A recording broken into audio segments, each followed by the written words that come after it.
Welcome everyone, and welcome to the ISTL Round 2. I am Vindicare, and with me is the lovely Pyronia, and we are going to have a really good clan war today between Team NMX Nightmares and Metagaming. What can you tell us about these teams, Pyronia?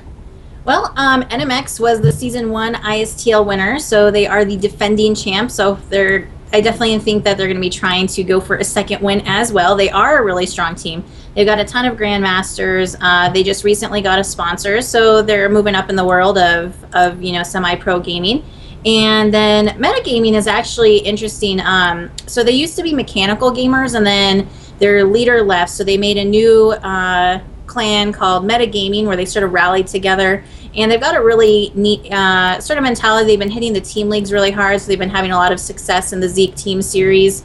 So, they're trying to do a lot as a clan versus promoting their individual players. So two very different groups, realistically, but they're both doing a lot of tournaments and things like that. So, yeah, it should be a really good match, hopefully. I'm excited. Yeah, I was checking around the Team Liquid thread that we have for the ISTL. You guys can check out that thread and leave comments and hype up this ICL if you guys are watching right now. I was checking around that thread, and apparently NMX is one of our more popular teams that we have already in this tournament. But I mean, I managed to cast Team Metagaming on Sunday, and they were going against Flow Gaming, and they have a lot of really good players. I saw a lot of really awesome matches played by players from Metagaming. So I really don't know how this is going to work out. This could definitely be an upset of one of our favorites. But would you consider NMX to be one of our favorite teams in this tournament? I would think so. I mean, just the sheer number of GMs that they have at their disposal. Not only, a lot of teams, it's like they've got a couple GMs and maybe, 4 to 5 extra really top masters. But NMX has something like 8 GMs currently, so it's going to take a lot to go through them all. So it's pretty beastly, and the last finals of the ISTL, it wasn't necessarily the best matchup. NMX just came out and decimated their opponents. So I definitely think that they're probably the favored in this matchup. But, people have gotten upset before. We've seen a lot of all kills so far this season. So I wouldn't be surprised to see, something surprising happen. For sure. That's something that happens a lot in team leagues, is that, like, I don't know if you've seen like the GSTL a lot, but like you'll see like matchups come up and you're like, oh, this is gonna be like a really close match. These teams are like really closely like together, and then like just one team just comes out and all kills everybody, and then like another thing will happen. Will be like, oh, this team should like all kill this other team, and then like it's like a game 7, like all the way down to the wire. Like SCVs are being pulled, like everything's just like absolute chaos, and you're like, oh wow, how did this ever get this close? So you never know with team leagues. It's one of the absolute like. It's one in my opinion, the things that really separates like team leagues from like individual play. I mean, you have upsets that are in individual play, but team leagues, just because of how volatile everything is, like it can change so rapidly. So I'm looking forward to some awesome games today, Pyronia. I actually hope that we don't see an all kill. I hope that this goes to like a game 7 with like really like close play, but that's up to the players to decide. We as the casters have absolutely no control over that. Yep, and so I'm a little bit nervous here right off the bat for our MG player. So he's ranked 20 Masters, 129 wins to 130 losses, so pretty even win-to-loss ratio. And unfortunately, he's going up against Masa, who I don't actually know that we've seen play in the team league. I don't know if they put him out last season, and he's currently ranked 17 GM. Well, we will have to see how these two players actually perform. The first map is going to be ESV Cloud Kingdom. We will be loading up into the map very, very shortly. Once again, if you are just joining us, I am Vindicare, and with me is Pyronia. You are watching round 2 of the ISTL. It is going to be a game between Team Nightmares and Team Metagaming, and we have Masa versus Ember on Cloud Kingdom. So we're just waiting for everybody else to load into the game right now. Yep, here we go. I'm so excited for this. Way to start us off.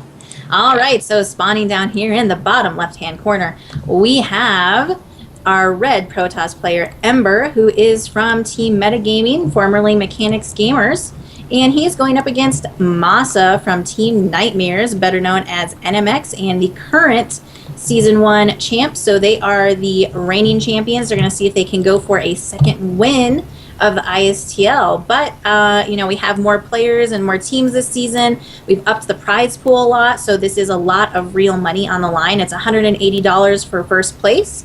The other thing that we're throwing out here is we also have an MVP award, which is $50 to an individual player who is the best player in the series. So maybe they do something like Impulses to See, where they come back from a crazy loss or potential and then win the series, things like that.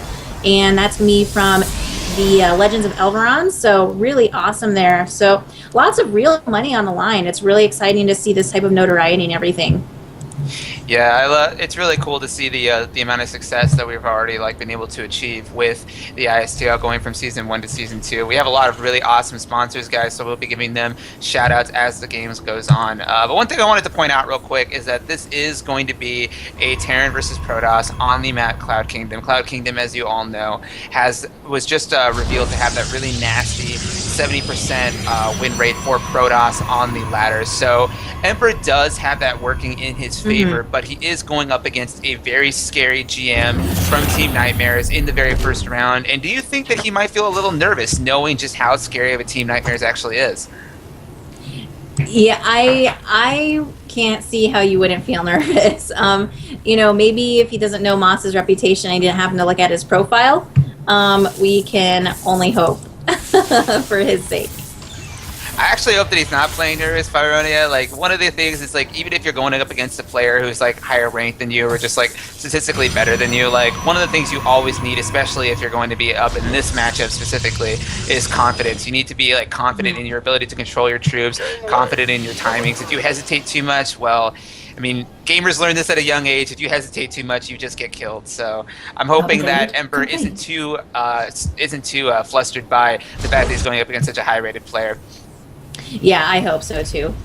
You know, and if nothing else, this is great experience. You know, it's someone who he may or may not have the opportunity to play all that much. So, you know, hey, look at this as a learning tool, if nothing else.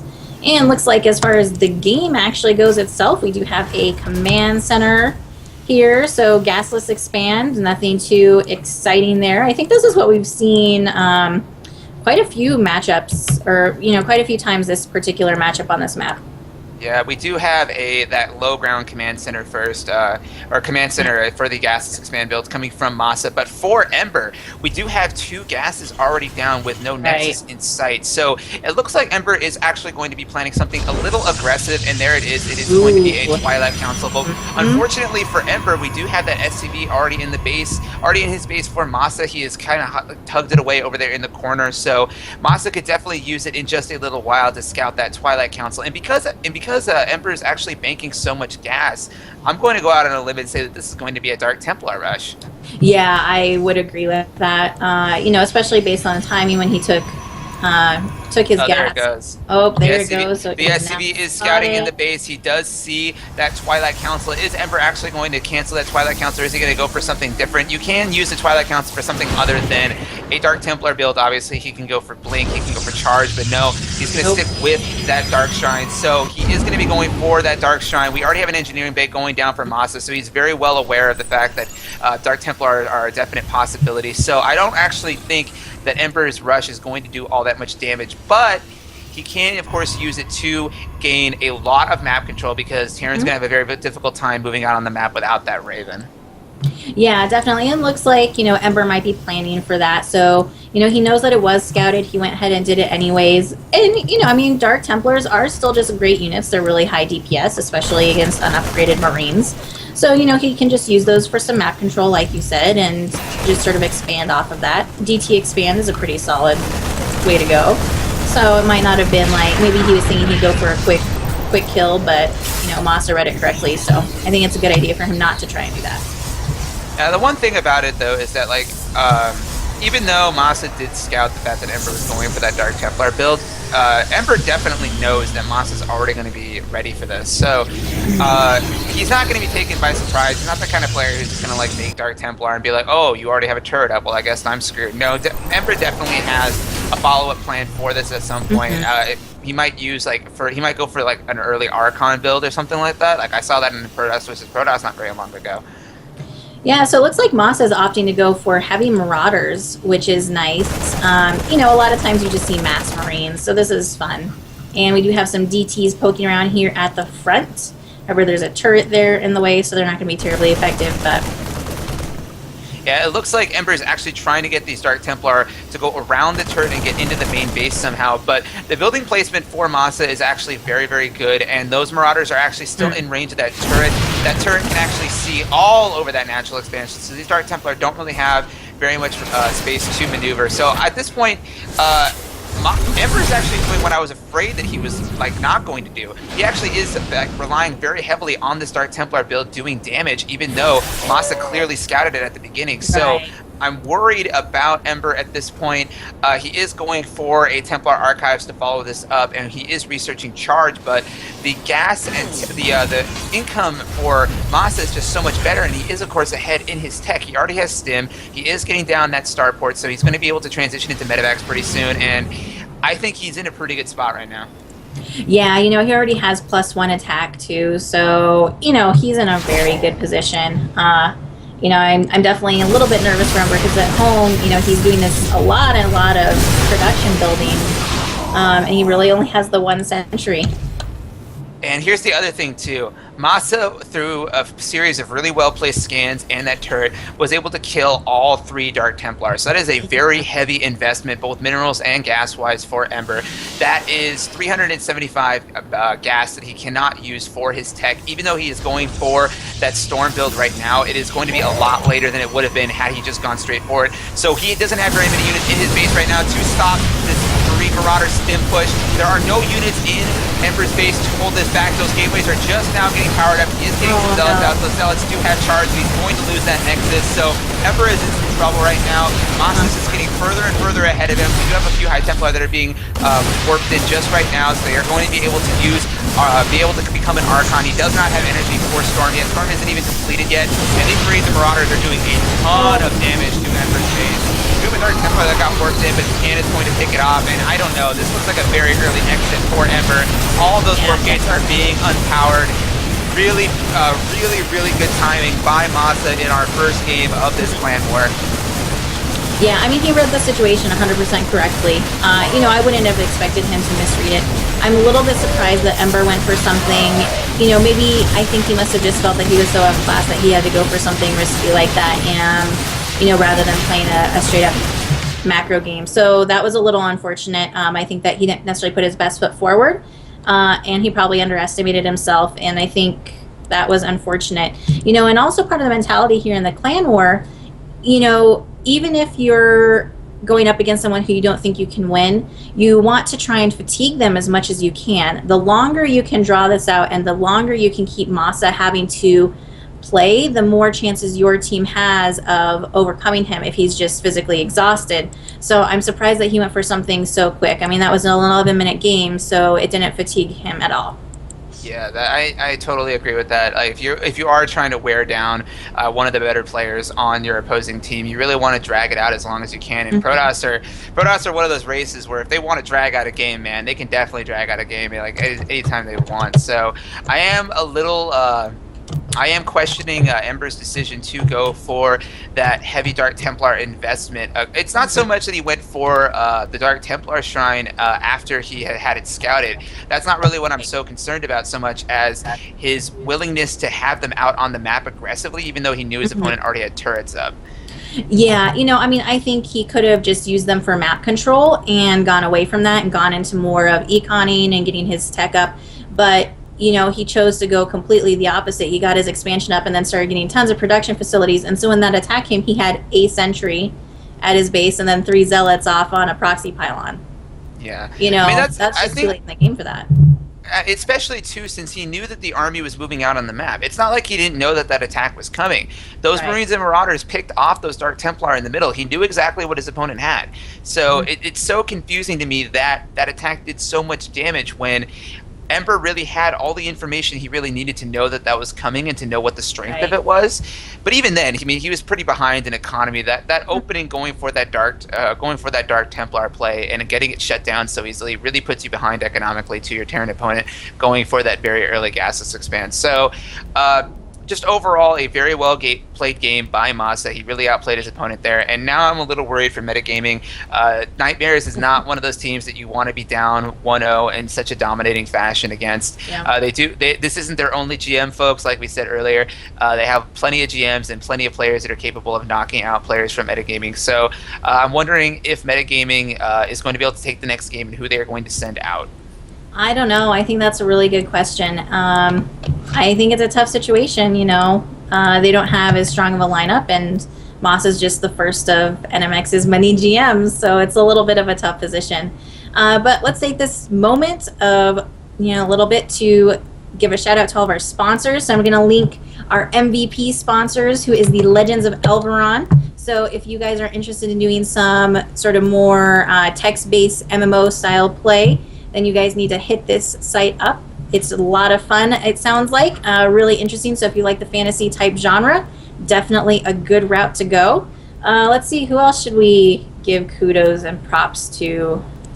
Well, we also have Maxed Out Studios. They are helping us with a lot of the graphics for the ISTL. And as you guys can see, I was actually checking out the stream, not on Monday, but on Monday, excuse me, because obviously when we were casting it on Sunday, I wasn't actually able to watch the stream, but the graphics are really good. And all the stuff that Maxed Out Studios has done for the ISTL is really high quality. So they are a really good studio. So hit up Max at maxoutstudio.com for any sort of graphic design needs that you might have. And our last shout out is going to go to our artist. The music that you are listening to like in between our matches is by SMK, or Skills Make Kills, and we have a statement from him. Actually, he says, hi, I am a huge fan of StarCraft 2 and I play it myself. It would be an honor for you to use my music on your team league event. Use any song you want. You can find my music on his YouTube channel, so look up Skills Make Kills. It's actually a pretty cool it's a pretty cool electronic music genre. It's kind of like a hybrid between a few different types of music, so it's really cool. Check it out, guys. I actually like his music a lot myself.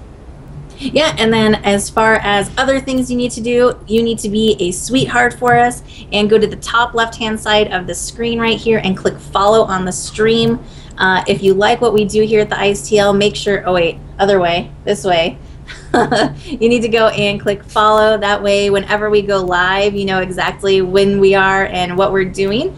And that way you can keep up to date on everything, and we would love your support here at the ISTL. So hopefully we'll be jumping into another game soon for you guys.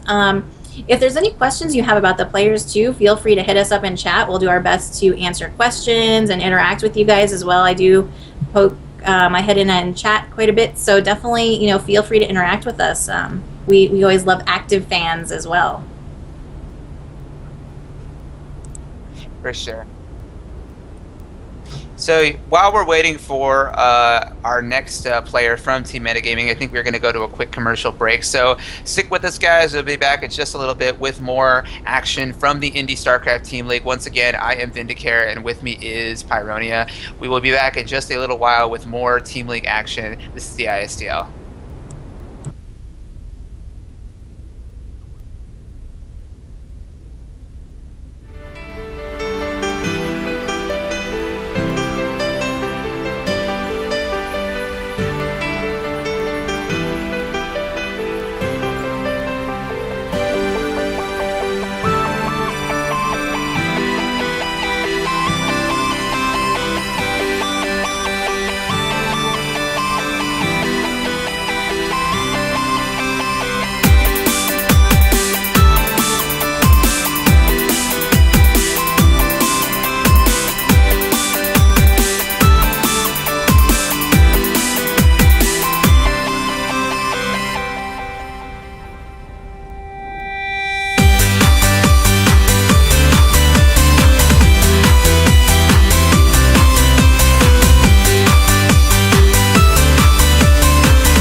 pull this off. The Nexus is probably going to be going down that one Colossi, and there's the ridiculously lagging GG!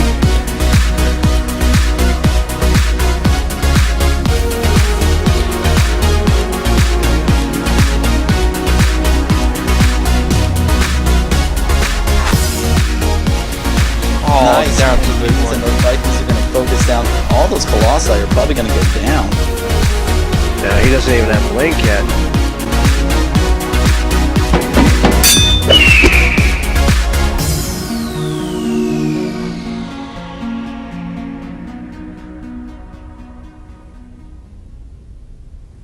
And we are back. Thank you so much. And we are just in time because we just got invited to the next game. So it's me, Masa. And looks like they're putting in Reap, I think. Yeah, Reap was actually the Zerg player that I got to see play on this map on Sunday against, I think it was Team Flow Gaming. And unfortunately, he lost that matchup, but he actually demonstrated a really high level of Zerg versus Protoss against his opponent. I'm trying to remember who that was. I think that was one of many from Team Flow Gaming. So really good Zerg player. I'm happy with this decision to send out a Zerg player against Masa, whose TVP obviously looks really, really scary. It is going to be on GSL Metropolis, and I actually love this map, Pyronia. This is an awesome map. Yeah, I do too. It's got a lot of terrain differences. I think it's a just really interesting looking map. You know, so I definitely like it. I think it's funny when people get it confused with Metalopolis. So they are different maps, Metropolis, Metalopolis. But yeah, no, I actually really like the map. It's not played that much, which I think is too bad. I think it's just a really interesting map, and I really like it. So yeah, I'm excited to see it. Looks like you have host right now. Yeah, I'm just checking to see if both players are ready. So it looks like both players are ready. We're going to be getting into this game in just a moment. Once again, if you are just joining us, this is a clan war between teams NMX, Nightmares, and Team Metagaming. This is the Indie StarCraft Team League, and we are now loading up with the really cool GSL Metropolis loading screen. I love this loading screen that they have for this map. I think this one and Daybreak are my favorite loading screens. Yeah, Daybreak is pretty much everything about Daybreak is awesome. Like, I'm a Daybreak fanboy in addition to being a fanboy of a lot of other different things that Blizzard does. Even though Blizzard didn't make Daybreak, so that's kind of a contradictory statement, but whatever. And, well, they didn't make this one either, right? No, they didn't. This is by GSL. All right, so spawning down here in the bottom left-hand corner, we have our blue Terran from Team NMX. He is Masa, currently ranked, 17 GM, I think? And he won a very solid, quick 11-minute game against the first player from our opposing team, which is Metagaming, and they are putting up our red Zerg here, Reap. So here we go. You know, Masa had a nice little break there. Break was almost as long as the last game, so he's going to be refreshed. Maybe went and slammed some, I don't know, Red Bull, something like that, and he is ready to probably kill it. So hopefully Reap can, you know, break his winning streak here.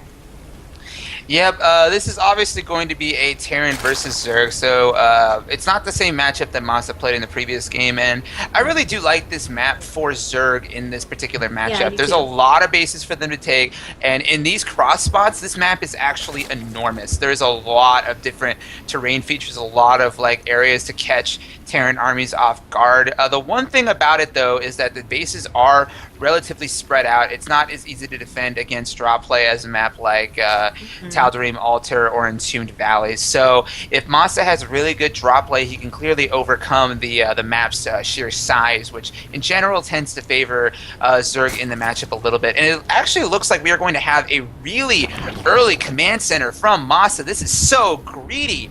Masa, you greedy, greedy, greedy Terran. We have a command center first coming down from Masa. I don't like this at all, but clearly it looks like he might get away with this on this map. But I don't know. Like when I'm playing Zerg, in case you guys don't know, I am a random player myself. When I see this sort of shenanigans out of Terrans, oh, I punish them for it. I go all July Zerg on them, and so I'm hoping right now that. I try not to take sides in these matches very much, but in this case I have to make an exception. I really want Reap to punish this command center first build. I don't like it when Terrans do this. I think it is very un-Terran-like, so I am hoping that Reap is going to punish this this early command center, but first he has to scout it, which he has not. Well, and I think he just feels really confident here, so he feels like he can go command center on the low ground first. And so I think that that shows his level of confidence going into this game.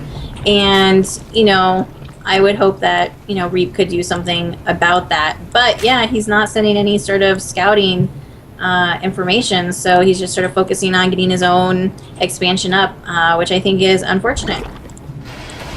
Yeah, it is, and I don't actually know if I really don't think that even on the GSL version of this map, you have forced cross spawn position. I don't think that's actually the case. So it's really interesting to me why Reap would choose not to scout in this matchup. I mean, the one matchup you really want to always scout against is if you're playing Zerg versus Terran. I mean, I know, right? Like, Terran is capable of doing so many ridiculous things to you as a Zerg player in this matchup. Like, you would think that the first thing on Reap's mind would be scouting, but this lack of scouting information that he is going to have in the early game is going to come back to bite him. We do have a factory coming up as well as that reactor on that barracks, but this is after a command center first build that went completely unpunished. So Masa is in a really good spot here. His economy is going to be up really, really good, and these Hellions are going to allow him to obtain a lot of map control on this very wide open map. Yeah, it does look like Reap is preparing for the Hellions, so he is assuming that they're coming. So he's getting his queens out here. You know, the thing is, he does have to be very careful about a run-by because it does take a lot of extra creep tumors to connect the two bases on this map in particular, because it's a little bit longer distance to get from the main to the natural. So, you know, he does have to sort of start preparing for that. You know, I wouldn't be surprised to see an Evo chamber or something go down as well. Oh my gosh, look at this. When will the greed end, Vindicare? This Masa is Wall Street greedy right now. He is definitely the Michael Douglas Terran. He definitely thinks greed is good. Masa with the early third command center, and actually I think he is going to get away with this. We don't have a Roach Warren or any sort of layer timing coming down for Reap. He is taking a bunch of gas, so it looks like he wants to start up his macro, go for that mid game, and we have these Hellions out on the map, and these Hellions are obviously going to be really good against any sort of Zergling heavy counterattack that Reap could do. We do have a third hatchery going down for Reap, this is a macro hatch, which is a little bit interesting, but I really don't know what he can do at this point to really punish this early third that Reap is going for, or that Masa is going for, excuse me. Yeah, I don't know. I mean, I guess if he goes Muta, you know, at this point the third is sort of exposed out here, and he really only has Hellions out on the map. You know, and it doesn't look like we're really seeing that much bios. I mean, that could be an option, but that's a ways out yet. I mean, we don't even see a layer. Yeah, so. we have no layer timing coming up from Weep. It just started, so this is a 7-minute layer timing. We do have a double evolution chamber going down, so it does look like Reap is just playing this out very, very standard. But Masa is not playing this standard at all. He is being really, really greedy. His economy is going to explode in just a few minutes, and these Hellions are going to make it very, very difficult for him to take his own third base. So I really like the position that Masa is in right now. I think he's going to get away with this very early greed that he is going for, and I don't know, man. Like, Reap, you got to pull something, bro. You got to figure something out right here. You are up against the ropes, economically speaking. Yep, and we do have Cloaked Banshees on the way, so, and some tanks and infantry. So I wouldn't be surprised to see maybe two-pronged attack with some things going in the front and then Banshees going in around the back. Definitely. At this point, Masa is really capable of doing almost anything that he wants. Right. He's going to be able to throw down a lot of gas and go for a lot of tech if he wants to, but he does have those two engineering bays going down, so it does look like he is going to be going for a standard marine tank unit composition on this matchup. But I mean, the real story right now is just the economy that Masa has. He's going to be catching up to his Zerg opponent in harvesters in just a little while. We have at this point 51 drones to 44 SCVs, and we finally have an infestation pick going down for Reap, as well as a huge Zergling run by to this third base, which might be able to get a few SCV kills, but this orbital can just definitely lift off if he wants to. Yep, and looks like we have a little supply depot wall over here. The Zerglings were hitting at it a little bit. I think they would have been better off trying to do more damage over here to the third, but looks like Masa's just going to lift off, bring it back until he knows he's safe. Nice round on these Hellions out. Just catch the Hellions. though. So small little victory for Reap. He did deny the third, the orbital from being able to mine at that third base location, but that's still a third orbital, so that is definitely a third mule still. So not that big of a deal for Masa at this point. He still definitely has a good economy right now, and it looks like Reap is going to be going straight for that Mutalisk, or that Zergling Infestor, excuse me, Stefano style composition on this map. It is a pretty good, solid composition, and once again, against the style, oh, excuse me, before I get into that, we have a Zergling by at the natural expansion, but it does look like it's going to be repelled by Masa with those Marines and those siege tanks. So what I was about to start in, with Pyronia was this Zergling Infestor unit composition is a really solid, straight-up composition against Terran. The one real way that you can beat it is by abusing medevacs and drop play, and this is one of the things that plays in very well on this map because the expansions, like I said earlier, are so spread out. And whoa, that is a hive already going up. So Reap is going straight for that hive tech. It doesn't look like he wants to mess around at all in the mid game with Matza. He wants to go straight for those Brood Lords, or maybe even an Ultralisk, because he does already have those. Possibly Ultralisk, but definitely going for some hive tech units that's an 11-minute layer. That is a really quick layer. Yeah, it's a fast layer. Or not a layer, excuse me, hive. Yeah, normally, and it wouldn't be a bad idea for him to be going Ultralisks, just because he is already working on his melee and ground upgrades, so, you know, they'll be pretty powerful there. Ooh, nice catch on that Banshee with the fungal there. Yeah, that Banshee doesn't look... Oh, but she doesn't have enough energy for a second fungal, so that Banshee, even though he got fungled, is going to be able to get away. So small little victory for Masa there. He's getting a full scout of what Reap is up to. And... Alright, at this point, both players are playing a little passively with each other, but Masa is still just getting up a ridiculous economy, and he's throwing down a lot of additional barracks, so that will allow him to start spamming Marines all over the map, get that drop play going that he wants so badly. And the question I have for Reap right now is, are you going to be able to get those hive-tech units out before Masa's first initial attack? Because Masa's attack is going to be coming in just a few minutes. Yep, and we do have this drop over here on the left-hand side of Reap's base, and he doesn't have anything over there to answer for this drop. So we have Masa's Marines in the main base here with 2 additional medevacs. That is a lot of medevacs for these Marines. These Marines do have +1/+1, so they are very good at killing Zerglings. Good positioning by those Marines, hugging in between both of those hatcheries. Yeah. Zerglings have absolutely no surface area to attack these Marines on, and Reap is just not trading efficiently here at all, but he is getting a couple medevac kills, which is what he needs at this point in the game. But still, all of those Zerglings just went down for Reap. Masa's 2 medevac drops. That is 16 Marines taking down more than double their number in Zerglings, and now he's getting just a ton of drone kills, so nothing is going right for Reap in this matchup right now. He's losing all the drones at his main base. Why weren't the infestors there? Did he think that he could defend it without them? I guess. I mean, Infestors are down at his third base, nowhere near these Marines. These Marines are finally going to get cleaned up, but that was just a ridiculous trade for Masa. The units lost tab really tells the whole story. Reap has lost 117 units already in this matchup. 32 workers have been killed. Just overall a huge amount of damage done by Masa in that attack, and honestly, it is just absolutely disgusting as a random player to see Marines kill that many drones with just 2 medevacs worth. This is just poor preparation by Reap against that drop play right now.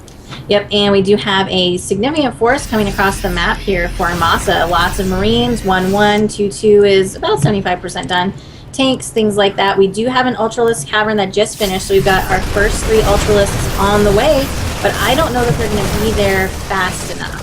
Maybe. No, the army for Reap right now is just tiny. He is getting out a few Ultralisks already, but his opponent has a good siege chain count. He has a lot of production back home, so even if this army does get stopped, he's just going to be able to just put on non-stop pressure right now. That early 3-base economy for Masa just is giving him a huge amount of production. He is already up at 184 supply to the 141 of Reap. Reap is now getting those first few Ultralisks out. He's willing to sacrifice his 4th base, but he really can't afford to lose his 3rd right now. Yeah, you know, and I don't know that Masa knows about... those Ultralisks actually were spawning at that 4th hatchery, so they were already completely out of position. 2 Ultralisks do go down early.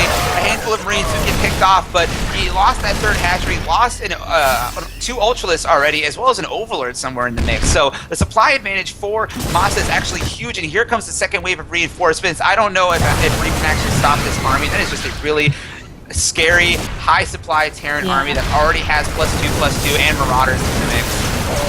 Yeah, and his Marines are just getting, or I mean, his Ultralisks are getting torn down pretty quickly here because a lot of them are spawning from all different places, so they're just getting caught before they're with the army.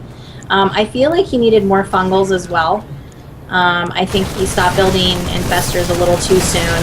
Well, he doesn't really have the gas, Pyronia. I mean, Yeah, well. his third base was so much later than his opponents, and he's been like behind in gas income for pretty much the entirety of this game. But he isn't out of the woods just yet. Reap is definitely in a bad spot, but this game is definitely not over. Masa is taking that fourth base, and he's turning that into a planetary fortress, and his army is in Reap's base right now. They are already on the creep. We have a pretty good sized supply advantage for Masa at the moment, but it looks like he is going to wait for that third wave of reinforcements. And this is just a massive Terran army. 47 Marines, 10 Marauders, 9 siege tanks, and 4 medevacs. That is just a huge Well, Terran and really, if you look at the income, you know, we're at almost 3,000 mineral income, 700 to 800 gas income compared to 15 to 16 and 400. So, I mean, just the income alone is enough to lose him the game here, let alone this nice contain and pressure from Masa. Yeah, beautiful siege tank spread. Good splitting by those Marines, and here comes the engagement. These Ultras are managing to crush through a majority of those siege tanks. That is a good number of Ultras, but all of the Zerglings do go down, so now it is just Ultras versus the remainder of this Terran army, and it does look like Marines will be able to actually put an end to this early contain by Masa, but he lost a lot in the process. The supply is still at 154 to 118. Masa just has so much production right now. Here comes another army coming up the field, and really the only thing that Reap is really able to afford is Zerglings right now. He doesn't have a lot of gas income. He's almost mined out at his main base actually, and his worker count is just pretty low. He's only at 67 drones, and obviously that magic number is 70. So he's just in a really bad spot economically. This Zergling run by at the fourth is not going to do anything. There is of course that planetary fortress already in position, and this army for Masa is moving up into position, clearing out a few creep tumors. And what is Reap going to do about this army? His Ultralists are out of position down at the middle of the map. He's moving them back over, but they are so out of position. He is definitely going to lose that third hatchery as well as a ton of drones. This is just so bad for Reap. Oh no, and he can't afford to lose any more drones here. You know, and he'd forgotten to put drones back on the gas here, so that's part of why his income was so low.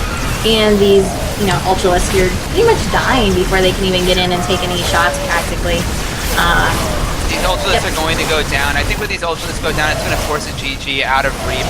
He just cannot contend with the insane economy and production that our Michael Douglas Terran has right now. This is just Who has an excuse face over here? He doesn't even need to kill this station for the heck of it. He has 110 supply lead. He has another army just chilling at his base, but it looks like this Marine Marauder army, and he's even going to lift, so those units are going to be able to get away, and just a really bad spot for Reap. Oh, and they're going to go over here and get all of these poor little drones.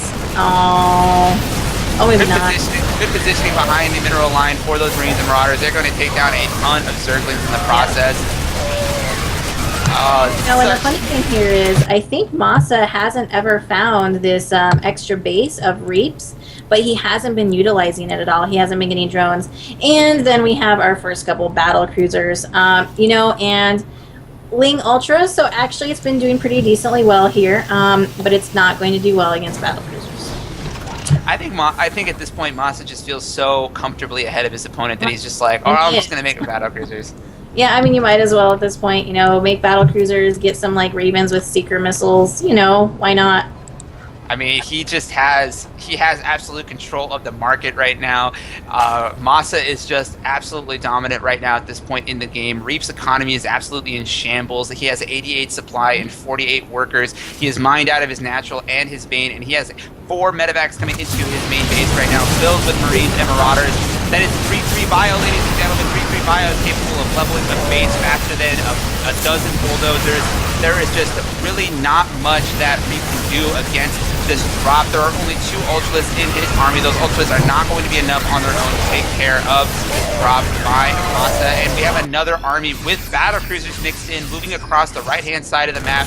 I think when this army gets the field, I think that will definitely force Reap out of the game. But you know what? I'm starting to think a little bit like what you were saying earlier, Pyronia, about just wearing Masa down. There is no reason for Reap to still be in this game. He is just so far behind. I think he's just trying to fatigue Masa, but there is the GG. Well played by Masa. Just a really, really well played game of Terran versus Zerg on the map Metropolis, and that was just a beauty to behold. Yeah, I mean, Reap just needed to have known earlier how greedy Masa was being and abused that. Masa clearly went in and was very, very confident there and felt that he could take that, command center on the low ground first and then a very early third. And, had Reap done things a little bit differently and known what his opponent was doing, he could have abused that, but he didn't. He didn't scout until very late. So at that point, any sort of abuse was too late. So that was unfortunate. So that does put NMX up 2-0. We'll have to see who is going to be put out for MG next. I'm going to go take a peek at their roster, see who else they have up. They actually have a pretty, actually maybe we don't have their roster of players. Yeah, actually I don't have an individual roster, so I just have like team stuff. Well, while Pyronia is getting all of that figured out, guys, just a quick reminder, follow Team Impulse on Twitch if you like what you are seeing right now on the ISTL. I know that those last 2 games have been pretty one-sided, but this is a really good tournament to check out for semi-professional esports. And actually, too, just a quick reminder, there is actually a little contest going on right now for the ISTL. If you follow Team Impulse Esports on Facebook or follow them on Twitter. So that's Impulse Esports. Follow them on Twitter and like them on Facebook.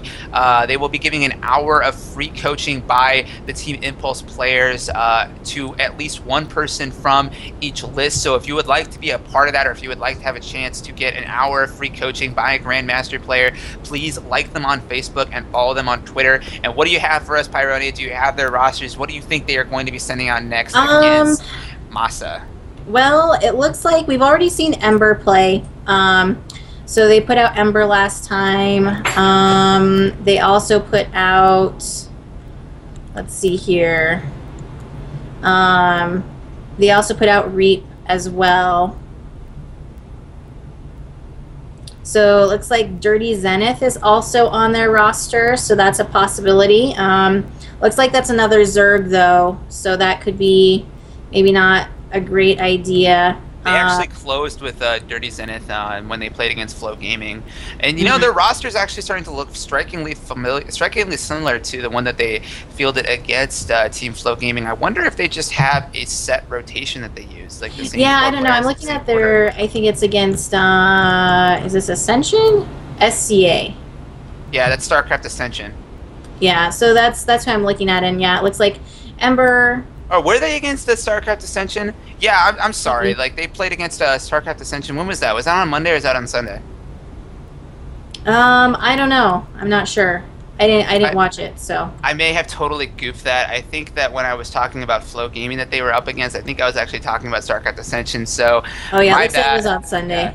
Yeah, so my bad. It turns out that that game that I casted at theirs was not against Flow Gaming. That was against StarCraft Ascension. I've been casting so many games for the ISTL lately. They're starting to blend together.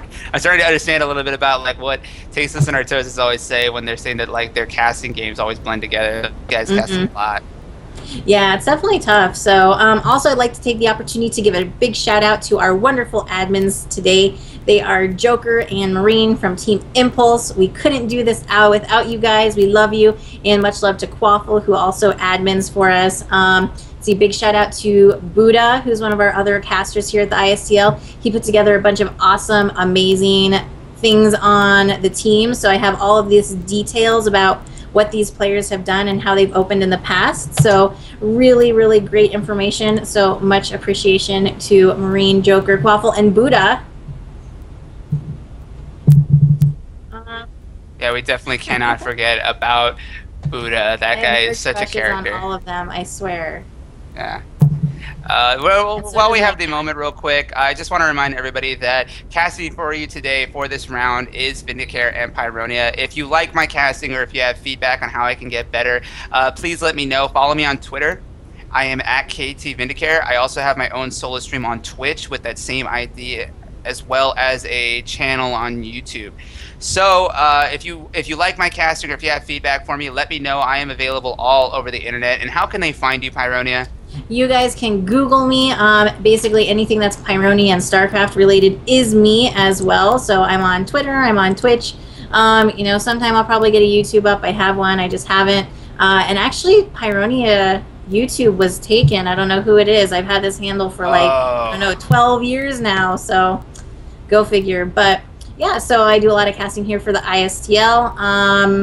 I love to play, so you can always hit me up for team games. My tag is actually pretty popular online, Vindicare. So that's when I started adding in the KT in front of it, and I sometimes somebody asked me before, like, why KT? Like, my line on StarCraft is actually just Vindicare. So where does the KT come from? That's actually from my my WoW realm, actually, my home realm that I've been on since 2004. So that's as big of a nerd as I am. I've been playing that game. Right?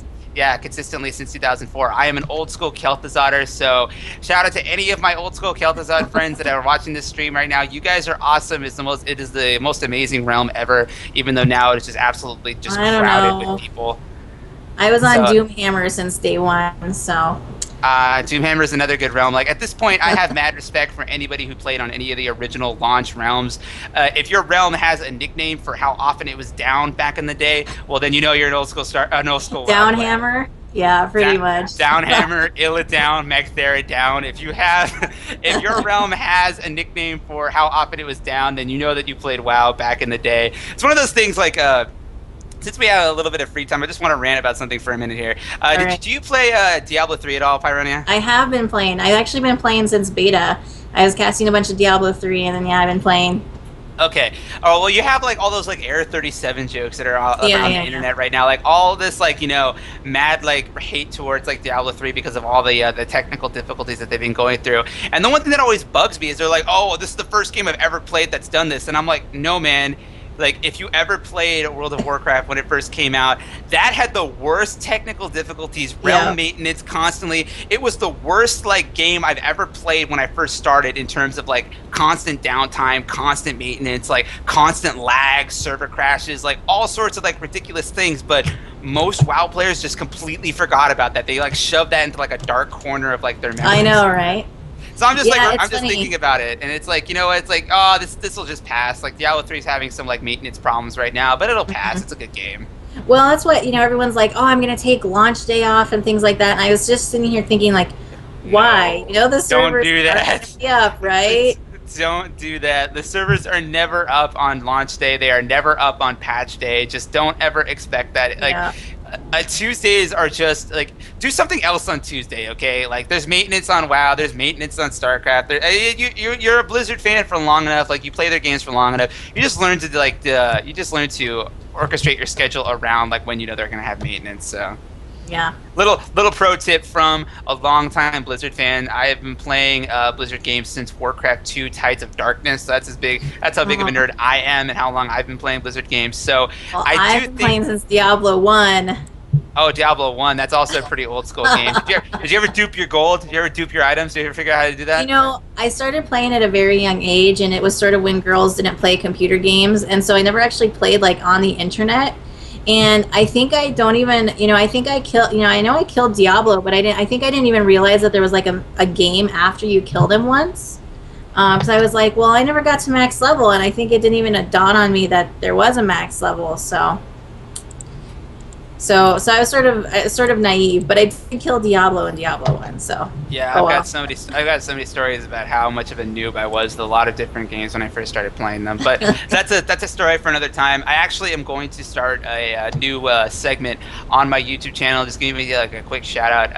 I have a new segment coming up. I should be starting it on probably tomorrow. It's called Nostalgia Bomb. If that sounds interesting to If that sounds interesting to you, check me out on my YouTube channel. It is KT Vindicare. That's my channel name on YouTube. Once again, KT Vindicare is any of my names anywhere on the internet. If you find that name anywhere on the internet, it's me. It's my LOL tag. It's like all the different tags that I use. So I think we are waiting. I think we actually do have the two players for our team. It is obviously going to be Masa from Team NMX, and the map choice actually looks like it is going to be Daybreak. So.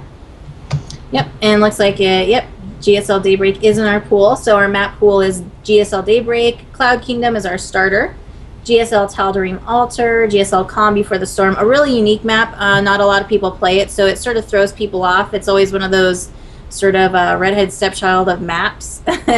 MLG Antigua Shipyard, GSL Metropolis, which we already saw, MLG Entombed Valley, GSL Belshire Beach Winter version. We need to get the summer version back in here.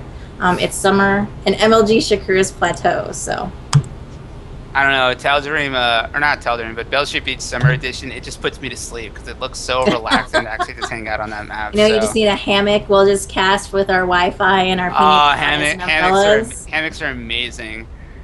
They Hammocks are. awesome. I mean, what else? They are literally like one of the best inventions ever. Agreed. Do you guys have like a better invention than the hammock? Put it in chat, because I just don't think there is one that exists. I will argue this point. The hammock is the best invention that has ever been made by man. It is better than fire. It is better than fire. I'm going to put that out there. Fire kills people. When is the last time anybody has ever died out of a hammock? Okay, so I'm sure someone somewhere has, like, they've had too many beers and like stuck their head through it. There's probably been a lawsuit about it too. Like somebody's like sued hammock makers because like they fell out of their hammock or something. On warning. Coffee is hot, guys. Hammocks, you can fall out of them. I know. Right? I'm getting too off tangent right now, Pyrone. You need to keep me in check. You're doing a bad job. All right, so I think it looks like we're gonna have Legend, who is a top 8 master. So he's currently ranked 2. So it looks like a little bit stronger. Don't know much about him. We didn't see him in the last match, but decent win ratio, 224 to 184. So definitely a pretty serious player. So I think that they've decided that they need to step it up a notch and put in some heavier hitters than who they have been playing. So hopefully this guy can take a game off Masa. We'll have to see. So. All right, and I have been promoted to admin again. I don't know who keeps doing that to me. I think it's Joker. I'm going to ask if both players are ready before we get into this game. Once again, if you are just joining us, this is a clan war for the Indie StarCraft Team League. It is a clan war between NMX up 2-0 right now over their opponent's Team Metagaming. It looks like we will be getting into this game in just a moment. Masa is ready. It does look like Legend is ready, so I'm going to be starting up the game. So good luck, have fun from both players. This is the Indie StarCraft Team League with Pyronia and Vindicare. We are just loading in right now on Daybreak Ladder Edition. Yes, we get to see the other... Oh, wait, this is the not pretty background one. This is not the pretty background one. Take a note, Blizzard. The GSL has awesome loading screens. You can afford to use them. Exactly. This one just looks like a weird, like, growth on something. It's like an asteroid or something. All right, so spawning down here in the bottom right-hand corner, we have our red Terran player from Team Metagaming. He is Legend. We will see if he will be the Legend that takes down the mighty Masa from Team NMX, who is our blue Terran up here. So this is going to be our first TVT of the evening. And once again, thank you so much for joining us. I am Pyronia, and with me is Vindicare. We are super excited to be casting the ISTL Season 2 with you. If you're just joining us as well, the thing to note is that NMX are our reigning champions from Season 1, so they are going to be trying to go for a repeat victory. This is their first showing, though, this season, and we do have some amazing teams so far. We've had a lot of all-kills. Impulse did some all-killing. I forget what other team... Who was it? Was it Infused also, right? Yeah, I believe so. No, Infused is actually a 4-1, I think. It was a 4-1 or a 4-2. The other all kill that we had was actually Impulse versus Impressive Play. That was by Impulse's own Deceive. We had I don't actually know if the matchup on Monday actually was an all kill either. I don't think it was. I think it went a little bit longer than that. It was I think it ended up 4-2. It should have been 4-1, but one of the guys decided to randomly race change from Protoss to Zerg, and he didn't know his timings, and it was a little bit of a snarf. Well, okay, not even a little bit. Yeah, snarf. Snarf. Do you watch the GSL, or have you been watching the GSL since its inception? I have been watching the GSL since, I think it was... Actually, since Marine King first came on board. That's when I first got into the GSL. Like, a quick background story for the GSL. One day, my brother, I was playing some game. I think it was actually StarCraft, and my brother was like, "Oh my God, you need to come see this! Like, this guy just split his his Marines up against Banelings. It was awesome. He couldn't even really articulate it all that well because he was so excited. So I sat down and I started watching it, and that's when I first got hooked on the GSL, and I got hooked with. And Marine King to this day is still my favorite player. Yeah, well, they'd always make all the jokes about snarfing, and that was definitely a snarf. It was snarf-tastic. So he don't probably actually- won't be I'm doing not- that again. You are definitely a more retro GSL watcher than I am because I actually don't know that reference too It was well. back in the day of like, like Guinea Pig and things like that. Guinea Pig I loved because he was playing as random, and the name is super cute, and guinea pigs are cute. And if you ever go to Peru, they actually eat guinea pigs. They're I delicious. actually think the reason why he has that name, Pyronia, is because he played random, I think, more for the benefit of his team, so that they would have somebody who was always capable of practicing, like, any race. So they would, like, practice builds on him because he was a random player. All right, That's why they call him the guinea pig.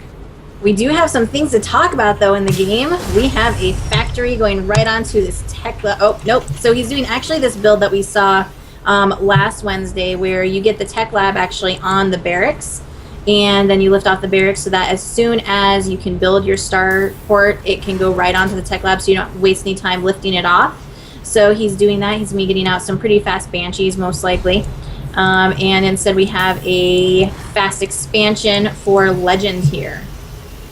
Yeah, this is not a. I don't think this is a gasless expand build at all. This is No. actually just a. This is actually an interesting build by Legend. He is going for that early command center, but he doesn't have any sort of like way to spend that gas that he is stockpiling just yet. So Right. I think he is going to be throwing down a factory just a bit. There it is. But I'm wondering what he's going to be doing with both gases out. I don't know. I'm not sure. It's a good question. I mean, presumably he knows something. We don't see Cloak yet for Masa. I'm assuming we're not going to see him Cloak. He's probably just me abusing that early Banshee. But yeah, I don't know. I'm curious to see what Legend is doing. Yeah, I mean, the thing is like we're not going to be seeing Cloak from Masa. You need 2 gases in order to do that build. So this is just a 1 gas regular Banshee build. I am actually wondering where that first Banshee is. I thought he already had produced it. There is, no, that first Banshee is just now finishing. Good scan from Legend, does see exactly what Masa is up to. Although he's only now scouting the fact that Masa does have those 2 gases down the field. So Legend could actually think that this is going to be a Cloak Banshee opening. He could, and then I like that move by Masa there. He is moving the tech labs and rearranging his buildings. But Legend is pretty ready for this Banshee. He did preemptively bring some Marines over there. So, the Banshee's not going to get too much damage. But Banshees can micro against Marines all day. They do have that ability to fire that moving shot. So Masa, with good Banshee control, could actually take care of all these Marines. And he is actually getting down a few SCVs. So that Banshee is already up to 5 kills, 6 kills. The magic number with Banshees in Terran versus Terran is, of course, that 6 kill. If you can get 6 kills with the Banshee, then it does, in fact, pay for itself. But instead, Masa manages to get 8 kills, a bunch of Marines, and a few SCVs. 4 SCVs have been killed by Masa, and that Banshee is actually still alive, which is a big deal. So, real good opening by Masa so far. He does have his own command center down. The supply is even, and the worker count is actually even. But Masa is, of course, ahead in tech because he went for that earlier tech path.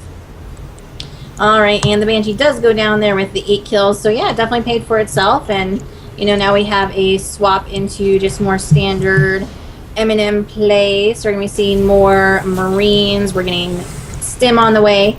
Looks like so we're opting for some Blue Flame Hellions from Legend. So a little bit different choices here. I like it when it's not like mirror choices in mirror matchups. I like when there's variation in what the players are choosing. It just makes it a lot more interesting. So yeah, I'm excited for this. Well, it does look like we are going to have Bio versus Mech, I think. This could be some weird, big, all-in timing by Legend off of 2 base, but he is going for that 3rd command center, so it does look like he wants to play out standard, but you don't normally get Blue Flame unless you're going to be going for a big Mech build. So this looks like it's going to be Mech versus Bio, but oh my, wow, that Viking just missed that dropship. That Viking does not get MVP. You have 8 Marines, and here these Marines don't have any sort of upgrades, but Stim just finished, so beautiful build timing by Masa, getting this drop over to this side of the base just before Stim actually finishes. So these Marines are going to be able to micro all over the base, but there is Blue Flame completed. That Blue Flame Hellion is doing a lot of damage to those Marines, but those Marines are causing a lot of damage of their own. Legend is trying to shoot down that medevac. It doesn't look like the medevac is going to go down, so that drop has been repelled, but, I mean, Masa is just getting small little victories here and there. He's up to 10 worker kills already in this matchup. And in mirror matchups especially, worker kills are such a huge deal. Yeah, and I was like, oh, this is me awesome. Legend's got his Viking in the right place. He's sending it out, and then it just ran on by. It seems to happen all the time with Terran versus Terran.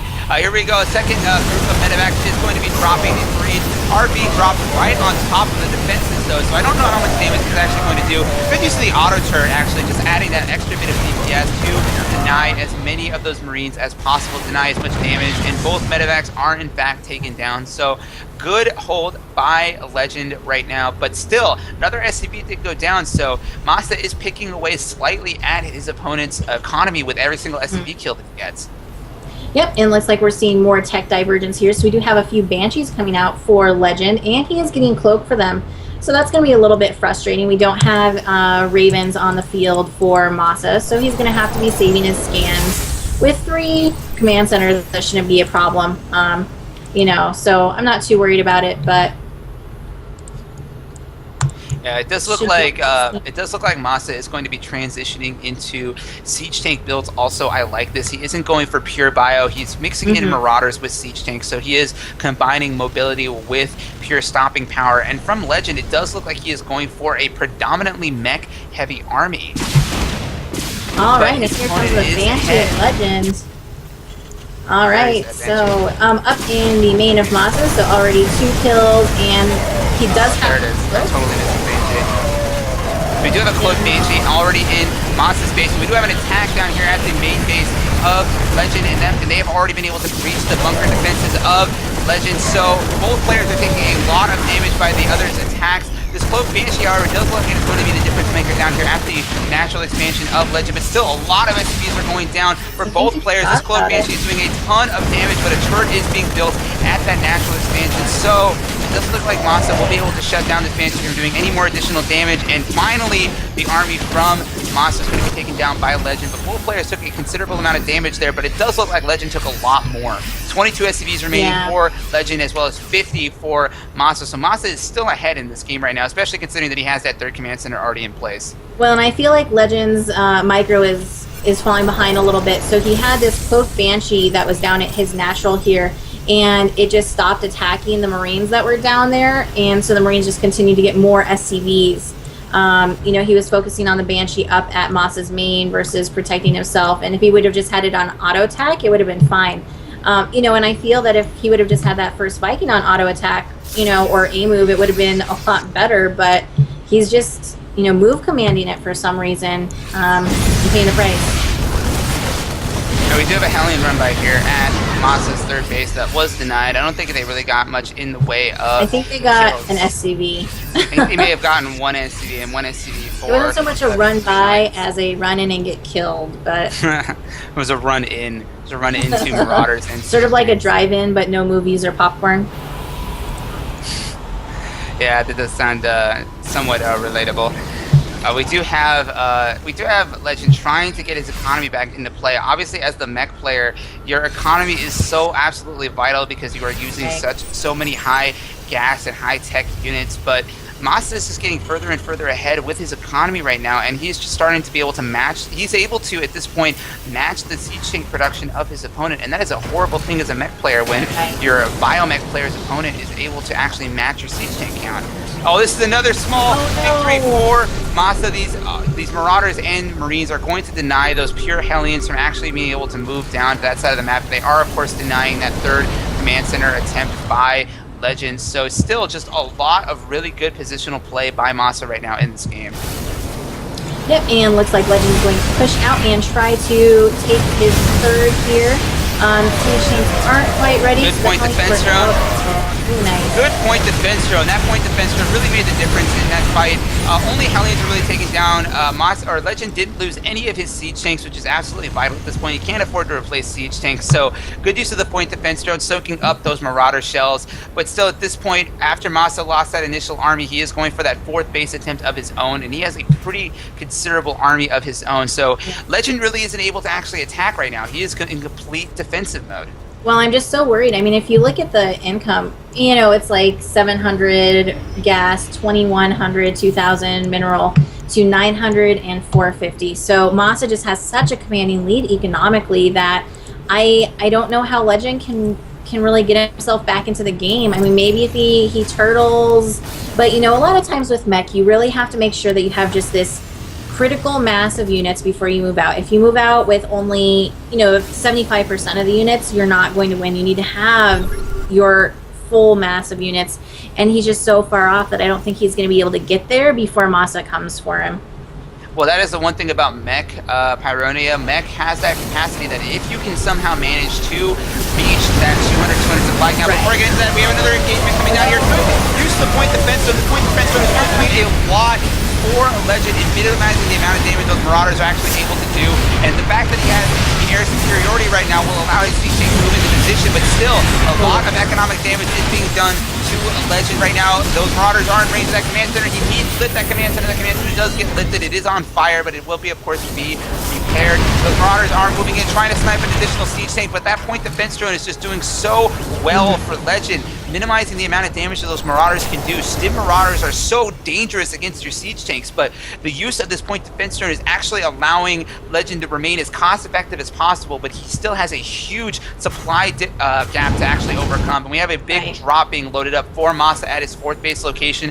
They are going to fly right into that sensor tower, but it doesn't look like Masa cares. He's going to try to drop all over that, trying to take those siege tanks move from their current location. This is really cool what Masa is doing. He's utilizing those first initial siege tanks at the 3rd base to keep those siege tanks of Legend in where they are, and now we have a huge army of Marines, Marauders, and a few siege tanks being dropped down into the main base of Legend. He has no siege tanks in position. He's really got Masa's army is so much more mobile than his, and he's really taking advantage of that. These Marines and Marauders in the production facility for Legend are doing a lot of damage. Add-ons are being killed. The armory is now being targeted with +1 vehicle attack being destroyed. Oh, no. Just so much damage being done to Legend by this big drop of Marines and Marauders. And all the time that Masa is doing this, he is, of course, continuing to macro back at his base. The supply is now at 82 to 170. So just a huge move by Masa, just taking advantage of mech immobility. He even flew right into a sensor tower to do this. That was the one thing about sensor towers that I don't always like. Sensor towers make you feel safe from drops, so Legend's thinking to himself, oh, Masa's not going to bother trying to drop into there. I've got a sensor tower there, but Masa's like, I don't care, man. I know exactly where your siege tanks are. He couldn't afford to move all of his siege tanks back because those siege tanks were still in position to shell his 3rd base location. So just a really good use of these bio units, the mobility of the medevacs and those Marauders against the mech army. And now I think with this army, there's the GG.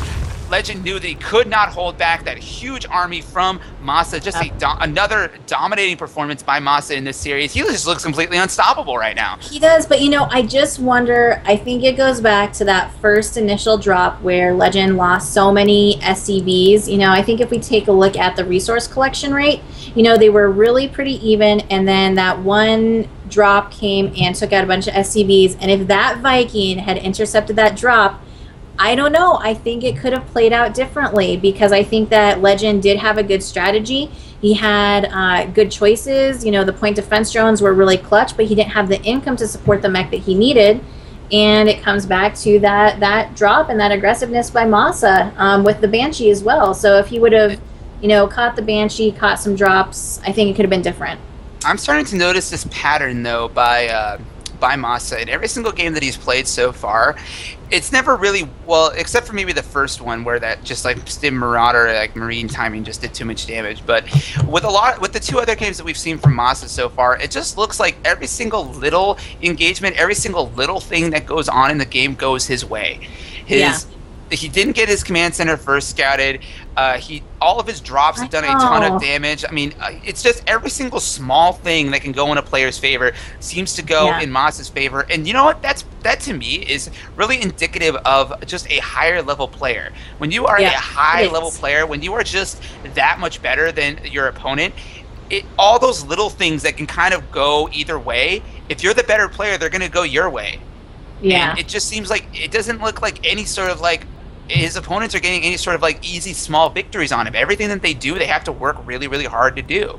I mean, the one thing, like you pointed out that drop that Masa did, but I think the biggest thing that happened in that game was that initial push that he did. And I wasn't actually watching with my camera to see when to see if his siege tanks were actually in position, but I'm pretty sure that that roundabout route that Masa took on that attack actually caught Legend off guard, so that his siege tanks weren't actually ready and in position and in siege mode for when that army of Marines and Marauders came into his natural expansion. So that army actually did a ton of economic damage.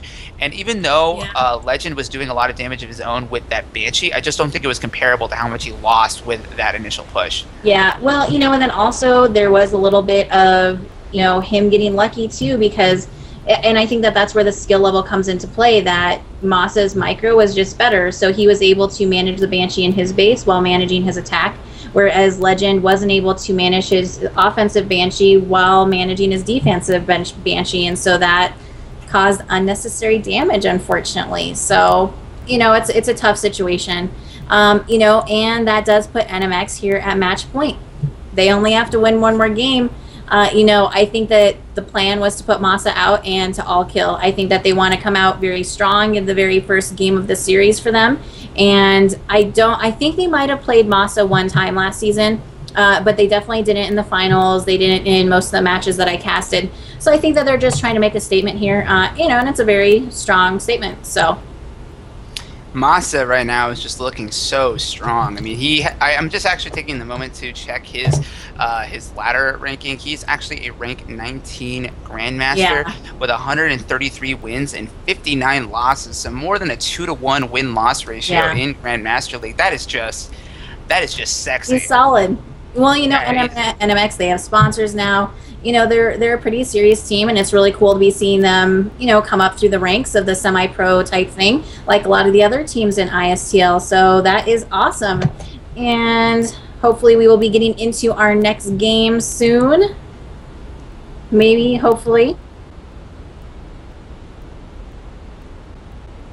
Joke's too busy talking with people. Yeah, I think at this point, chat. I think at this point, folks, I think we are just waiting for our admin to get the players into the next game. But while he is getting that together, we are going to go to a quick commercial break. You are, of course, watching the ISTL with Vindicare and Pyronia. Stick with us. We will have to see if NMX can all kill Team Metagaming, or if Metagaming can come back and possibly even reverse all kill. We'll have to see, so stay tuned to find out. This is the ISTL. We'll be back in just a second after this quick commercial break.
to hold us off, and that just is probably going to be going down that one Colossi, and there's the ridiculously lagging GG!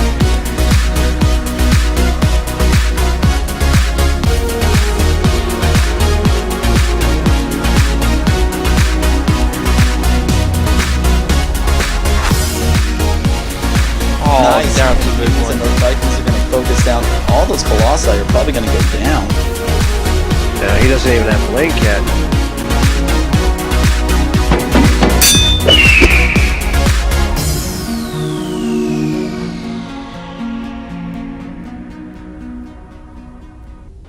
All right, and we are back here for our next game. It is going to be Dirty Zenith, who they did throw up last time on Sunday, versus Masa. So this is the last chance for Metagaming to stay in this matchup. So we shall see. All right, and we do have both of our players ready in the lobby. I'm Wait. asking both players if they are Can we ready to go for replay the next that? game. Yes, we can. That was actually we found that out on Sunday, actually. So All it does right, look there like we go. both players are going to be ready. I am starting the map right now. It is going to be on ESV Cloud Kingdom. Once again, if you are just joining us, this is the Indie StarCraft Team League. We have a match right now going between Team Nightmares and Team Metagaming. Nightmares up right now 3-0, thanks to the absolutely brilliant play by Masa, who has taken a win in every single matchup so far. This will be his second Terran versus Zerg on the map Cloud Kingdom. All right, and here we go, spawning in the bottom left-hand corner. We have our blue Terran, who is currently up 3 games to, so this is Monster from Team Nightmares, and he is going to be trying to take out Dirty Zenith from Metagaming in a 4th game here for him, and hopefully seal the win, and an all-kill. So coming out strong in this first matchup for NMX in this second series of the ISTL. So, you know, we have seen him play a Zerg before. You know, he was extremely greedy. I wouldn't be surprised to see something greedy again. You know, I think we've seen him be a little bit greedy in every match, right? Not so much exactly. Like he was greedy in that, like really greedy. That's where I gave him the Michael Douglas Terran nickname. But in that second match against the Zerg player, but on this map it is so much more difficult to do that. I mean, like I said earlier, Metropolis is just an enormous map with so many bases. He went gasless expand on the first one against the Protoss on this map, didn't he? Yeah, but that's actually pretty standard. It's not as, I mean, no, it's pretty standard, but he did a little bit more of a greedy variant. I wouldn't even call it greedy so much; it's just unsafe. But I mean, Right. the only difference really was that he was taking that low ground command center before he actually. The other variant would be that you build it like in your base and then float it down. So it's not really that big of a difference. But that second game, man, that was just really greedy. Yeah. But I think he'll be playing it a little bit safe for this game, and he is actually making his barracks in a little bit of an interesting position. He's actually making it over here off the left-hand side. I wonder if that actually means that he's going to again be going for some kind of like really early aggressive timing on this game. I'm really curious as to why that barracks is there. yeah, you know, he might be. I think he has been favoring more of a command center first or an early expansion type play. So I wonder if he's maybe trying to fake his opponent out by not showing where his barracks is. I've got my camera currently on Dirty Zenith to see if he looks. It looks like he's sort of maybe looking around with his scout drone. You know, and he did not make the mistake that his opponent did where he didn't scout to see what was going on. Unfortunately, he just didn't scout the base as thoroughly as he needed to actually see things. So. Yeah, he does have that engineering bay blocked down on Dirty Zenith's natural expansion, so that does of course force a pull first build. Dirty Zenith is not actually going for that really fast third base location. It's not exactly as safe to do as you can do it against Protoss, so he is getting down that gas, he is throwing down additional Zerglings, but will Dirty Zenith actually go for something really hyper aggressive to attack this once again command center being built on the low ground by Masa? He is just... I mean, you were right. He is going for something greedy. He did open with that engineering bay block, and now he's actually going for a command center on the low ground again. Yeah, you know, I think he's just really comfortable with that. You know, and it's clearly been working for him, so I can't fault him for it, you know. I mean, he's confident in his skills. He's got good macro. He's got good micro. He has good game sense. So, you know, I mean, you might as well, if he thinks that his skills are good enough that he can afford to do that, then... And at this point, Masa can really afford to take risks. They're up Agreed. 3-1, 3-0. So if he loses this one, they've got a bunch more GMs in the wings. So. I mean, Masa definitely must feel super confident right now, super comfortable in the matchup. He can really afford to do almost whatever he wants because his team is in such a commanding position. But we do have this third base attempt by Dirty Zenith going down, and Masa actually spots it. Has already constructed a bunker within range of that hatchery. That hatchery can't actually see the fact that that bunker is there because the bunker is out of range. So these Marines are going to come as a surprise to Dirty Zenith. He does have Zerglings out on the field, but there is already a bunker in position. I think he's going to have to really force a cancel on that hatchery. Masa is. I don't really know if the Dirty Zenith can really afford to punish these Marines right now.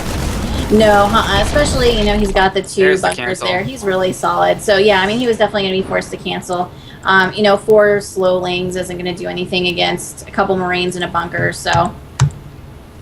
So once again, Masa is actually getting away with the build that he is going for. His expansion has been completed before Dirty Zenith, and he was able to shut down that early third base attempt by Dirty Zenith, so the supply is actually completely even, and most times this equality in supply actually favors Terran because most of the time Zerg is actually able to get out such a high drone count at the beginning of a match by going for a 15 hatch. So Dirty Zenith is not in a comfortable position that Zergs like to find themselves in.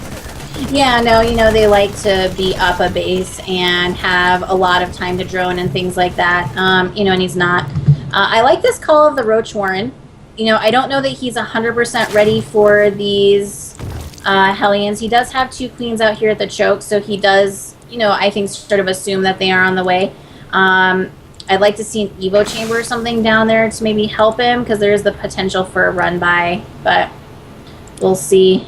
And it looks like Masa actually, in addition to everything else that he has going for him, he also has some 6 spider senses. He already has a Marauder that is being placed. That is only a single Marauder. It was constructed just for the purposes of being loaded into that bunker in case of a big Roach counterattack. We do have these Hellions poking in out at the natural of Dirty Zenith, but those queens there are going to, of course, repel them. Hellions are not good at breaching the front door on this map, particularly because that entrance is so narrow, it can be blocked off so easily with queens. And actually, Dirty Zenith is trying to go for a third base again, but those Hellions are going to deny that. That drone is not actually going to be able to get there. So again, Masa is denying the third base attempt by our Zerg player, Dirty Zenith, and Masa's third command center has already been constructed. It's being turned into an orbital.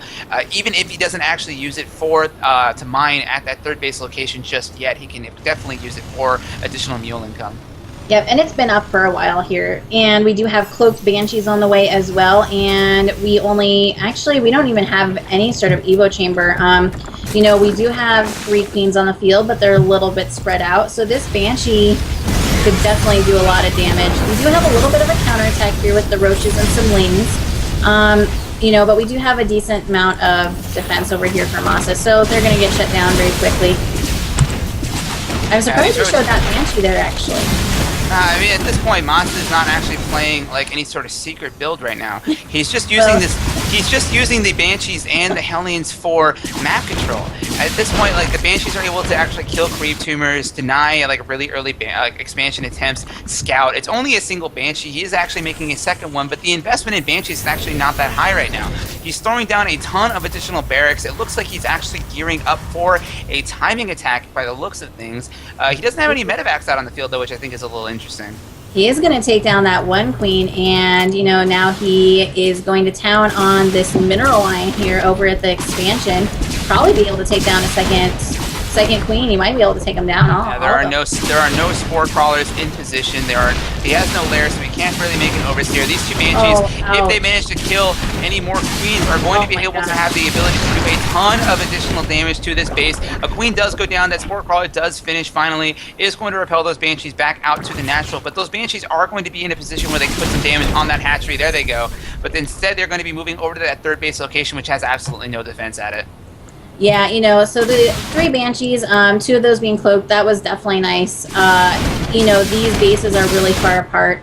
He doesn't have the queens that he can really go and attack, so he's going to be losing this third just as soon as it comes up. And looks like we've got another Banshee. Yeah. Dirty Zenith is trying to put some additional damage on Masa. He knows that if he continues take economic damage. He's in a really bad spot, but I don't think that the Zergling run by is going to actually be enough to deny this expansion by their own. Oh, but we do have a Roach attack also coming in at the same time. Are they going to be able to catch that siege tank? No, by the looks of things, Masa was just able to save that siege tank. These Marines and siege tanks are going to be caught by these Zerglings out on the open. They would have been fine if they were behind that wall, but Masa is trying to save that third base location, and I think with this additional wave of reinforcements, he just might be able to do it. And this is actually a pretty big deal for Masa. He's managing to save this third base location. Meanwhile, these Banshees are still doing a ton of damage. They were already able to deny that third hatchery. They've killed a few queens, and they are just continuing to deal damage to Dirty Zenith with no way for Dirty Zenith to really do anything about those Banshees aside from just using Spore Crawlers and queens. Yeah. Yeah, and really nice kills on all of them. 19 kills between the three of them. It's very respectable. And there's still a lot of little places here in Dirty Zenith's base that they can abuse. There are Spore Crawlers, but there's enough that they can abuse here, so they're going to continue to add to their kills here. Very unfortunate. Oh, are they going to deny the third again? Oh, it looks like a Banshee might actually go down. The squadron of Banshees is actually being killed by that Spore Crawler. That Spore Crawler is a hero right now, taking down 2 of the 3 Banshees that have caused Dirty Zenith such a headache. But it does look like Masa's economy is still just exploding. This seems to be the trend in this game. Masa is just... the nickname, the Michael Douglas Terran, really is sticking with him right now. He just has so much money, so much power. He really doesn't care who he abuses right now. He's just abusing Zergs with his economy, and he is such a scary player right now. Masa is looking so good. Yeah, he is. And I wonder, do Spore Crawlers have feelings and thought? I wonder if it's... They are alive. They can move. They are definitely alive. They can bleed. When you break a Spore Crawler, it definitely does bleed Pyronia, as well as this hatchery is bleeding because it is being destroyed by this army from Masa, and it doesn't actually look like Dirty Zenith really has anything to stop this army. He really only has Zerglings, and there is just a good number of bio units and medevacs out on the field. If Masa can really kill Dirty Zenith if he wants to right now, he has a lot of units back at home. That Banshee has been repaired so she can re-enter the battle, and I just think that I don't really think that Dirty Zenith can hold this with just Zerglings. I really don't. I agree with that. We have an elevator play going on from Masa. Those low ground units are, of course, going to be able to protect units on the high ground, but good divide of those Zerglings by Dirty Zenith will allow him to, I think, clean up this attack, but will he have an answer for the next attack that Masa will surely be throwing at him just as soon as this one is cleaned up? The supply right now is 134 to 77. 23 kills on that tank. Oh, and he lifts it up too. Masa is just, he's saving his units wherever he can. He is killing things wherever he can. He is just being absolutely efficient with his units in this matchup. He is just demonstrating such a high level of play. I cannot give this guy enough praise for the way that he is playing today. Yep, and looks like we're going to see another Ling counterattack here, but there's a significant defense over here at the third. Looks like the Ling's going to be following the... following the medevac that's just sort of taunting them, being like, don't you wish you had stilts that you could jump on, but you don't. We're short. These Zerglings are like, I wish we could use these wings. I wish these wings weren't useless. We're doing a Zergling counterattattack by Dirty Zenith, but of course is denied by that really nice SimCity of supply depots and bunkers. These Zerglings are getting good information on where this medevac is going, so that medevac is not actually going to be able to do any damage. But at this point, Masa still just has a huge supply advantage. He's up by 90 supply over his opponent. This army, I don't really know if Dirty Zenith has an answer for this army. This army is so scary right now. Well, I think he doesn't have an answer is the issue. He's stopped building roaches. He has an infestation pit, but no infestors up. Pathogen gland isn't quite done, so he's probably waiting for that. Canceled that hatchery at the very last minute, but economically he's so far behind. Look at what I mean by just being efficient with his units. Masa dropped, I think, 3 Marines on Dirty Zenith's natural, and he positioned them so perfectly in between those 2 mineral patches that they were able to just kill a ton of Zerglings. Just maximum efficiency out of every single unit for Masa, just demonstrating such a dominant level of play in this series. And there's the GG and the Manor Mules. That's going to do it for that series. Masa just a dominating performance over Team Metagaming. Puts Nightmares up 4-0 in this first series. Nightmares just showing why they are the reigning champions for the ISTL. Just a scary, scary team. definitely someone to contend with, and Masa is the hero for today. Just a convincing 4-0 with taking a game in every single matchup. Terran versus Terran, Terran versus Protoss, Terran versus Zerg, and another Terran versus Zerg. MG just did not have any answer for the Michael Douglas Terran, who I'm just going to be calling him that from now on. You know, so it's interesting. This season has been really, really interesting because so far we haven't had a single game that's gone to 4-3. So we haven't had any tied matches. We've just had a bunch of games where it's been 4-0s, 4-1s. The most we've had have been 4-2s. So it's been really interesting how these matchups have been playing out. It's been very dominant by one team in the matchup. And, you know, NMX is just continuing to do that. So it's really an interesting series here. So, well, you know what, Pyronia, that definitely can't happen forever. I know. We do have a few teams that have just done very well in the first round so far, but those teams are obviously going to have to meet each other at some point. So at this point, this first round is really just giving us a peek into the kind of competition that we can have. I mean, Masa just put on a clinic of how to be dominant in that game. He did. But we have had clinics that have been put on in previous series so far. Deceive put on one of how to play for Team Impulse. Orc just demonstrated some of the best like Protoss versus Zerg I think I've ever seen coming from Team Infused. We've had so many good players already for our team so far in the first round that is just making me so hyped up for what we're going to see in the second round when these players start meeting each other. Yep, and this is still the group phases. So basically after our group phases, the top two from each group are going to go on to the finals. So it's going to be very exciting to see what they do with that. You know, so we are going to be back on Sunday. We start at, I think, 1 p.m. Eastern, or is it 3 p.m. 3 p.m. Eastern time, so that is 12 o'clock Pacific time. I like to go by Pacific time because it is prettier over here. So check us out. Follow the ISTL on twitch.tv for all of our scheduling, as well as miscellaneous information, interviews, all sorts of different things. The ISTL is doing a great job with the production of this tournament. Once again, I am Vindicare, and she is Pyronia. And you can find Pyronia where, Pyronia? You can find me on Twitter. I have Twitch TV. So basically anything that is about StarCraft that is Pyronia, if you just Google Pyronia, that's me. And once again, guys, I am Vindicare. I have my own solo stream. I'm going to be starting up a new video segment. If any of you have seen any of my casts before, it is called Nostalgia Bomb, so check that out. I will probably be starting that up tomorrow. You can find me on Twitch, twitch.tv/KTVindicare. If you have feedback on my casting, or if you would like your own replay cast by me, follow me on Twitter. Email me, ktvindicare@hotmail.com. My Twitter tag is @KTVindicare. Check me out. I am all over the internet doing all sorts of nerdy things for StarCraft. So thanks for sticking with us. I know this is a pretty quick and painless victory for Team NMX, but we will have more ISTL action coming up on Sunday. So check us out.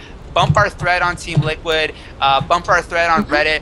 Do your part to help make sure that ISTL gets more and more hype. We need more. We need more semi-professional tournaments for the North American server. It's how we are going to be getting more exposure for our players, because let's face it, there are players that are playing in this tournament that are better than players that are going to be getting stream time at MLG. I can guarantee you that. So make sure that you do your job in getting these players the type of exposure that they definitely deserve. Bump our threads, like us on Facebook, follow us on Twitter. I'm KT Vindicare. I will see you guys again on Sunday.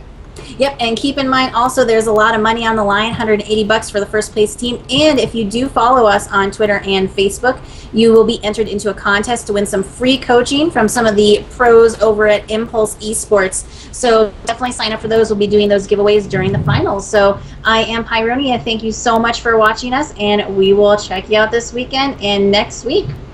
Bye-bye. Bye-bye, everybody.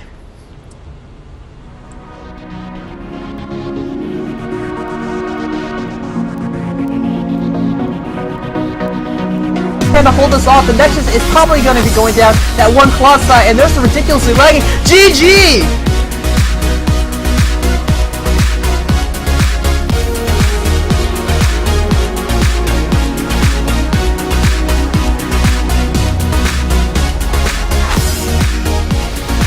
Nice. Down to the big one. And those Vikings are going to focus down. All those Colossi are probably going to go down. Yeah, he doesn't even have the link yet. Bye.